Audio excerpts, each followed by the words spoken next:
अच्छी और सच्ची खबरों की शुरुआत करेंगे। सबसे पहले बात भारतीय सेना की, जिसने अरुणाचल प्रदेश के ऊंचाई वाले इलाकों में प्रचंड प्रहार नाम से एक युद्धाभ्यास किया है, जिसमें सेना के तीनों अंग और उनके आधुनिक हथियार शामिल किए गए, जिन्होंने हर तरह के हालात में दुश्मन से निपटने की तैयारियों का अभ्यास किया। और इस आर्मी एक्सरसाइज में सेना के तीनों अंगों के अफसर भी शामिल हुए, जिन्होंने 3 दिन तक चले इस युद्धाभ्यास की न सिर्फ समीक्षा की, बल्कि तैयारियों पर भी संतोष जाहिर किया है।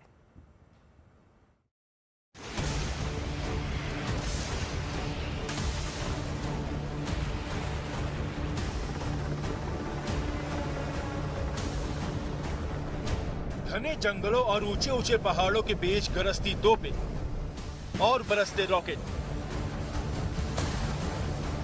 हवा में मंडराते फाइटर जेट्स, हेलीकॉप्टर और ड्रोन्स, हेलीकॉप्टर से उतरकर मोर्चा संभालते जवान। सेना के ताबड़तोड़ एक्शन की यह तस्वीरें किसी स्पेशल ऑपरेशन की नहीं, बल्कि यह तस्वीरें युद्धाभ्यास प्रचंड प्रहार की हैं, जो 25 से 27 मार्च तक अरुणाचल प्रदेश के ऊंचाई वाले इलाकों में आयोजित किया गया है, जिसमें भारतीय सेना के तीनों अंग अपने आधुनिक सैन्य साजो सामान के साथ शामिल हुए। सेना के तीनों अंगों के साथ किए गए इस युद्धाभ्यास का मकसद भविष्य के युद्ध के लिए खुद को तैयार करना था। चीन के साथ एलएसी विवाद सुलझाने के लिए भारत राजनयिक स्तर पर लगातार कोशिशें कर रहा है, लेकिन अपनी सैन्य तैयारी को भी पूरा मुस्तैद रखा हुआ है। और इसी कड़ी में अरुणाचल प्रदेश में भारतीय सेना, भारतीय वायुसेना और दूसरे सशक्त सेनाओं ने मिलकर एक संयुक्त युद्धाभ्यास किया, जिसका नाम रखा गया प्रचंड प्रहार। ये प्रचंड प्रहार अरुणाचल प्रदेश की एक ऐसी फायरिंग रेंज पर हुआ जो हाई ऑल्टीट्यूड में आती है, यानी कि हाई ऑल्टीट्यूड पर किस तरह से भारतीय सेना, भारतीय वायुसेना अपने सभी एसेट्स का तालमेल के साथ युद्ध कौशल में इस्तेमाल करेगी, उसकी बानगी इस खास प्रचंड प्रहार एक्सरसाइज में दिखाई दी। अपने इसी मकसद को लेकर सेना के तीनों अंगों ने रण कौशल से जुड़ी अपनी तैयारियों को हर कसौटी पर परखा। इस दौरान सेना के तीनों अंगों के बीच तालमेल को बेहतर बनाने पर खास जोर दिया गया, जिसकी गवाही ये तस्वीरें भी दे रही हैं, जिनमें देखा जा सकता है कि कैसे जमीन से लेकर आसमान तक सेना के तीनों अंगों ने तालमेल बेहतर बनाते हुए हर मिशन को पूरा किया।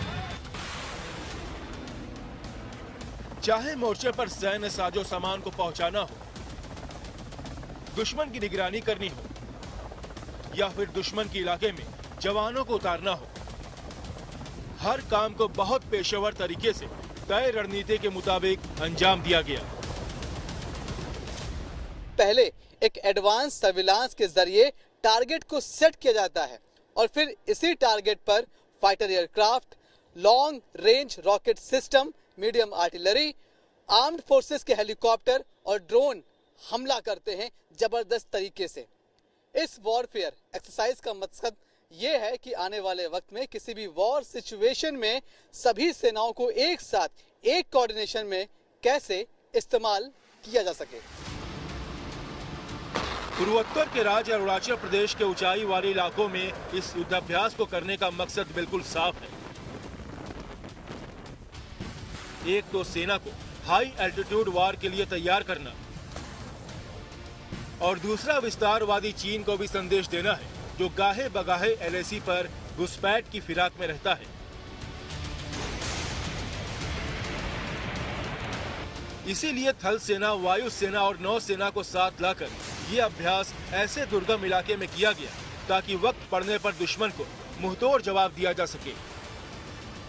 अगर युद्ध हुआ तो जो नया अपकमिंग थिएटर कमांड बनने जा रहा है, उसके तहत आर्मी और एयरफोर्स किस तरह से मिलकर अपनी एसेट्स यानी अपनी मिसाइलों का, अपने हवाई जहाज़ों का, अपने अटैक हेलीकॉप्टरों का और अपनी सरफेस टू सरफेस मिसाइलों का इस्तेमाल करके पूरब की दिशा में यानी चीन की तरफ बढ़ते हुए चीन की पीएलए की आर्मी को पहली तो रोक के रखेंगे, और दूसरी बात, अगर जरूरत पड़ी तो चीन की आर्मी को खदेड़ते हुए एक लिमिटेड ऑफेंसिव रोल में भी चले जाएंगे।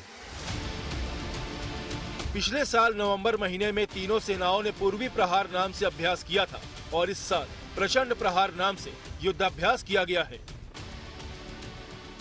3 दिनों की इस आर्मी एक्सरसाइज की सेना के अधिकारियों ने समीक्षा भी की और अभ्यास के दौरान सेना ने जिस कुशलता और साहस का परिचय दिया उसकी सराहना भी की गई।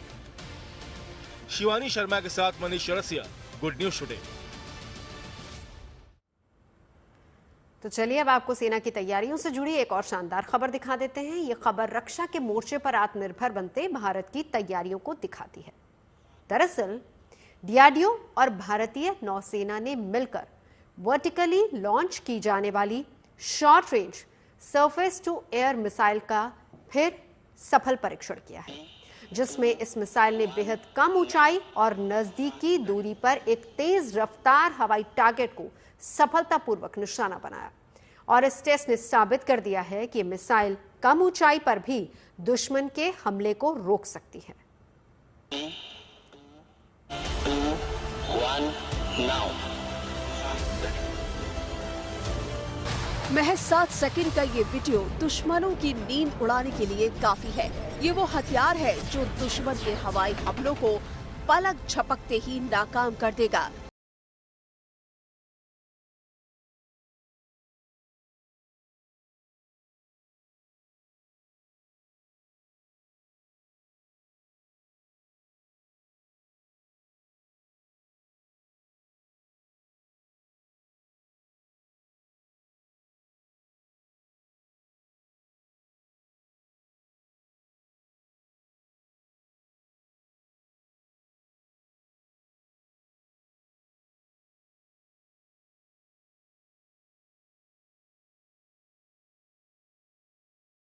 आत्मनिर्भर बनाने की कड़ी में एक और सफल परीक्षण किया गया है। इसके तहत डीआरडीओ और भारतीय नौसेना ने vertical launch short range surface to air missile यानी VLSRSAM का एक सफल परीक्षण बुधवार को किया। यह परीक्षण ओडिशा के चांदीपुर रेंज में किया गया और इसके तहत एक एरियल टारगेट को इंगेज किया गया, यानी एक चलता हुआ विमान या फिर कोई भी दूसरा लक्ष्य जिसे बहुत ही कम रेंज से भी इंगेज किया जा सकता है, इस मिसाइल की क्षमता में दिखाई दिया और ये परीक्षण सफल रहा। परीक्षण के दौरान युद्ध के हालात की तरह सभी हथियार प्रणालियों का इस्तेमाल किया गया, जिनमें स्वदेशी रेडियो फ्रीक्वेंसी सीकर जो लक्ष्य को पहचानने में मदद करता है, मल्टी फंक्शन रडार जो हमले का पता लगाता है और वेपन कंट्रोल सिस्टम जो मिसाइल को सही दिशा में चलाता है। इन सभी उपकरणों ने उम्मीद के मुताबिक काम किया।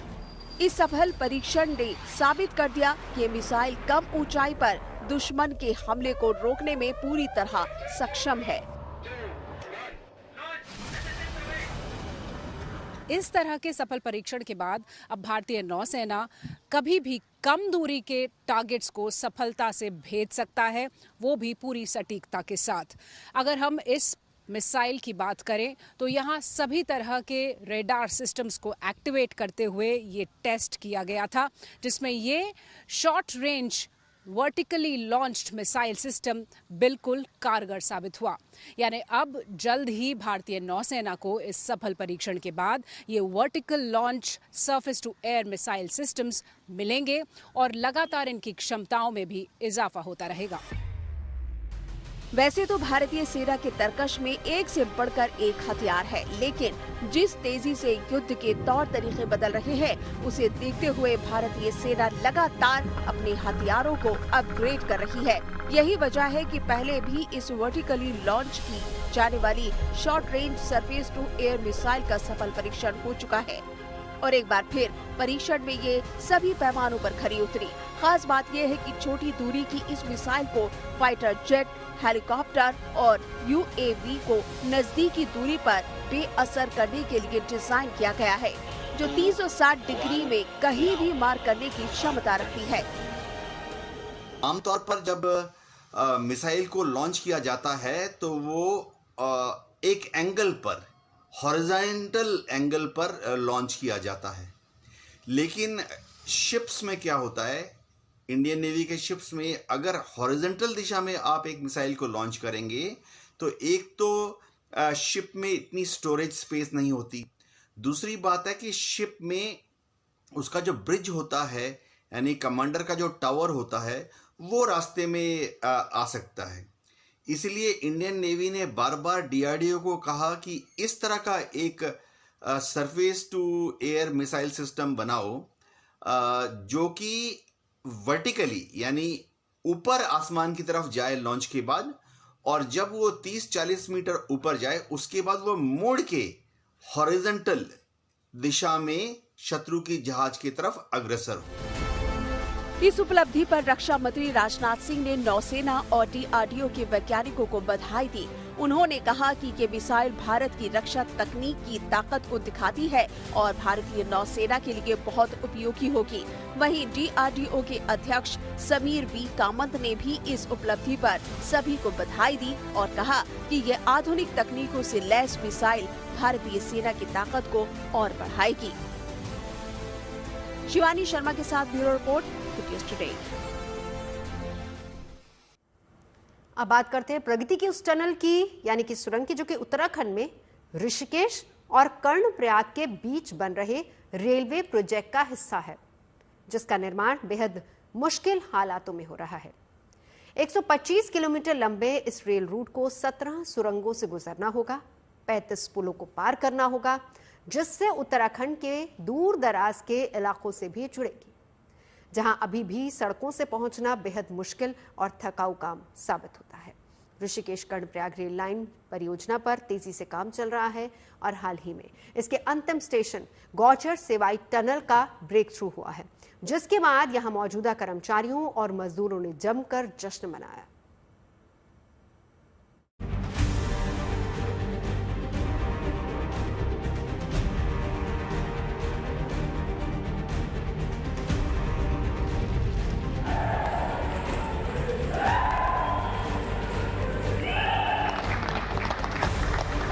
भारत की विकास यात्रा के साझेदारों का उत्साह चरम पर है। देश के बुनियादी ढांचे की यात्रा में अपनी भागीदारी निभा रहे ये लोग उत्तराखंड के 1.25 करोड़ लोगों के सपनों को साकार करने में जुटे हैं और असंभव से दिखने वाले सपने की राह में आने वाली हर बाधा को दूर कर रहे हैं। फिर चाहे इसके लिए पहाड़ों का सीना चीरकर टनल यानी सुरंग ही क्यों न बनानी पड़े। ये सुरंग ऋषिकेश से 166 किलोमीटर दूर कर्णप्रयाग के बीच उस महत्वाकांक्षी रेल मार्ग का हिस्सा है, जिसकी वजह से सड़क मार्ग से 8 घंटे की दूरी घटकर 2.5 से 3 घंटे के बीच रह जाएगी।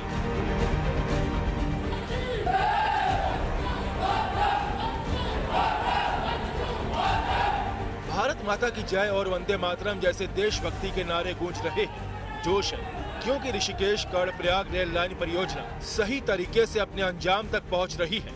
इस रेल प्रोजेक्ट के तहत पड़ने वाले अंतिम स्टेशन गौचर सिवाई टनल का ब्रेक थ्रू किया गया।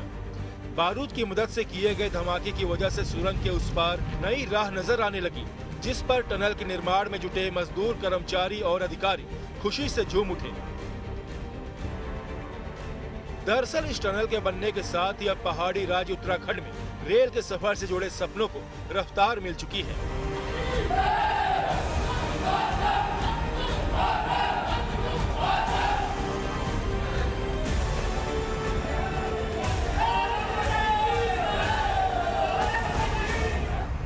ऋषिकेश कर्णप्रयाग रेल परियोजना के तहत गौचर से सिवाई तक 6.5 किलोमीटर लंबी रेलवे लाइन की मुख्य सुरंग का निर्माण 2021 में शुरू किया गया था, जिसे रात दिन के अथक प्रयासों से ब्रेक थ्रो करने में कामयाबी हासिल की है। पहाड़ को काटकर सुरंग बनाने के लिए ड्रिल एंड ब्लास्ट के अलावा टनल बोरिंग मशीन का भी इस्तेमाल किया जाता है। इस दौरान चट्टान में छेद करके उसमें विस्फोटक भरा जाता है और फिर विस्फोट करके गहरा किया जाता है।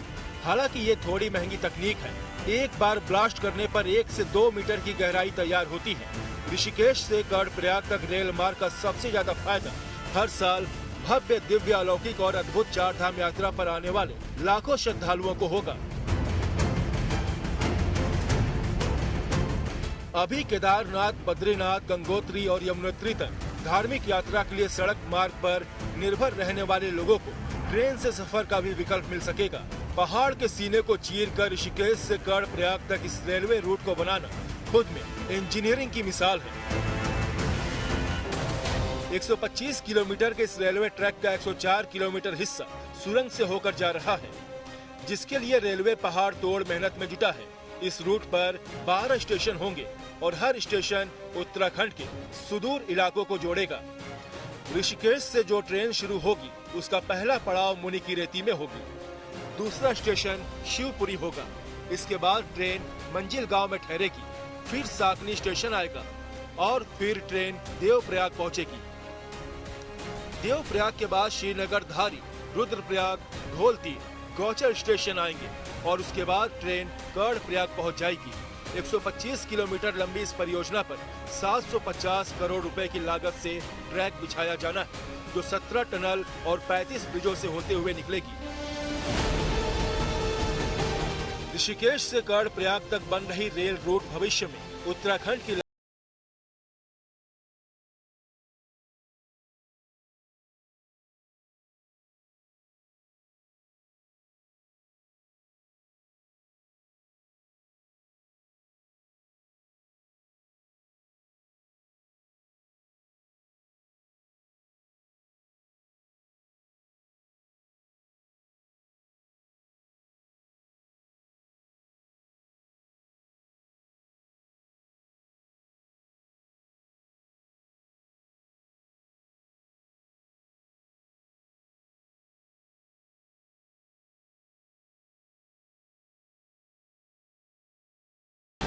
चमोली से कमल नयन सिलोड़ी के साथ bureau report, good news today.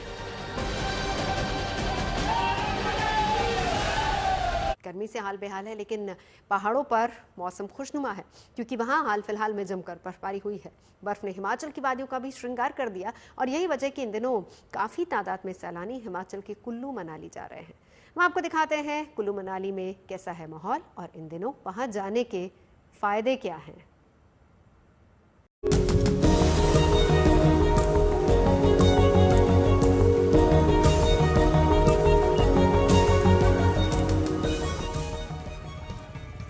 बर्फ से ढके पहाड़ों के बीच यहाँ पर कुदरत की अनोखी खूबसूरती का दीदार हो रहा है।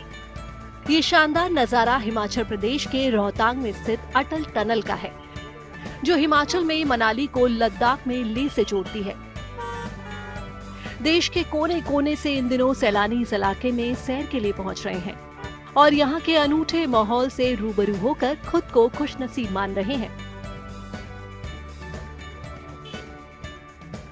अभी जो हम लोग 10,000 फुट की ऊंचाई पे हैं, ये टनल जो यहाँ पे बना हुआ है 10,000 फुट की ऊंचाई पे, बहुत ही अच्छा लग रहा है। और जो स्नोफॉल हुआ है इसका हम लोग वेदर का बहुत इस वेदर को हम लोग बहुत अच्छे से एंजॉय कर रहे हैं। बहुत मजा आ रहा है और बहुत अच्छे से मेंटेन किया हुआ है और बहुत अच्छा लग रहा है। अटल टनल के अंदर का नज़ारा बहुत ही अद्भुत है। जब हम अंदर जाते हैं तो हमें बहुत ही अच्छा लगता है देखने, मतलब अंदर जब जाते हैं उसका एक्सपीरियंस बहुत अच्छा होता है। ठीक है, और यहाँ का नज़ारा जो है बहुत ही अद्भुत है। ठीक है, बहुत ही सुंदर है, मनमोहक है। जब आप लोग भी यहाँ आएंगे तो आपको बहुत अच्छा लगेगा क्योंकि चारों तरफ स्नो कवर्ड है। ठीक है, और स्नो काफी 10-10 फीट ऊंची है यहाँ पर अभी।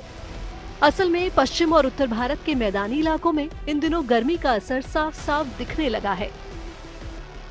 गुजरात से लेकर पंजाब और दिल्ली तक पारा चढ़ने लगा है। लिहाजा एक तरफ गर्मी से निजात पाने का मकसद है तो दूसरी तरफ घूमने फिरने का शौक, जो जगह जगह से लोगों को हिमाचल की इन वादियों में खींच लाता है। ऐसे में हिमाचल के कुल्लू मनाली में सैर के लिए आने वाले लोगों की तादाद लगातार बढ़ रही है और लोग यहाँ से खूबसूरत यादें लेकर वापस जा रहे हैं। यहाँ का नजारा बहुत ही मनमोहक है और यहाँ का प्राकृतिक सौंदर्य देखने लायक है। हम लास्ट टाइम हम कश्मीर गए थे, कश्मीर भी बहुत सुंदर है, वहाँ जन्नत है, लेकिन ये भी जन्नत से कम नहीं है।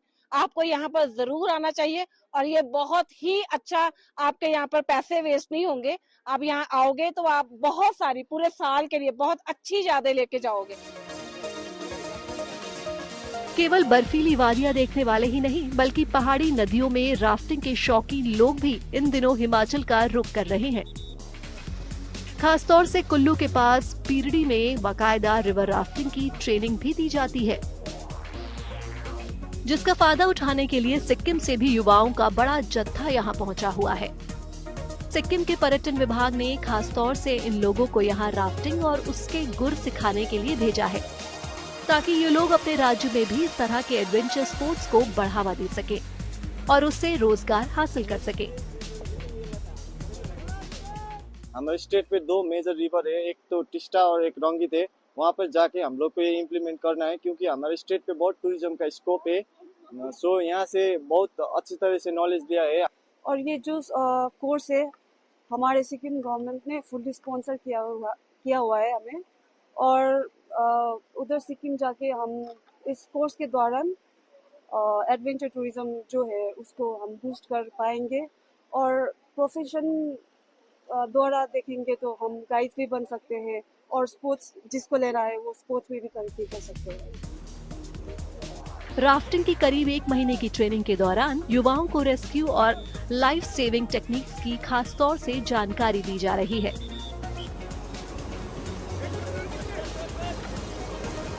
ताकि ये लोग सुरक्षित तरीके से मस्ती और मनोरंजन के इस खेल का आनंद लेने में आम सैलानियों के मददगार बन सके। Bureau report, good news today. और अब बात उन अनोखी बकरियों की जिन्हें हाल ही में जम्मू कश्मीर में बारामूला के काजीनाग नेशनल पार्क के नजदीक देखा गया। हम आपको बताते हैं कि इन बकरियों की खासियत क्या है। मारखोर एक बड़ी जंगली बकरी की प्रजाति है। इसे दुनिया की सबसे बड़ी बकरी कहा जाता है। ये बकरियां अपनी खास किस्म की सींग के लिए मशहूर होती हैं। बकरी की ये प्रजाति मूल रूप से पाकिस्तान में पाई जाती है। इसे पाकिस्तान का राष्ट्रीय पशु भी घोषित किया गया है। माना यह जा रहा है कि बकरी पाकिस्तान से नियंत्रण रेखा पार कर बारामूला में आ गई। हालांकि बकरियों की ये प्रजाति विलुप्त होने के करीब है। मारखोर को 2015 से IUCN यानी कि international union for conservation of nature की रेड लिस्ट में रखा गया। ये बकरियां 2000 से 11,800 फीट की ऊंचाई के बीच पाई जा सकती हैं। बताया जा रहा है कि मारखोर बकरियां सांप भी खा जाती हैं।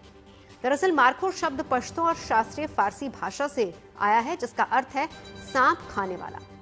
हालांकि कहा यह भी जाता है कि सांप को खाने के बाद जुगाली करने पर इनके मुंह से जो झाग निकलती है, सूख जाने पर इसका इस्तेमाल सांप का जहर उतारने में किया जाता है। संयुक्त राष्ट्र महासभा ने 24 मई को अंतर्राष्ट्रीय मारखोर दिवस घोषित भी किया है। खबरें सच्ची होनी चाहिए, अच्छी खुद ब खुद लगती हैं। Navjot Randhawa signing off. आप सुनते रहिए गुड न्यूज, देखते रहिए गुड न्यूज टुडे।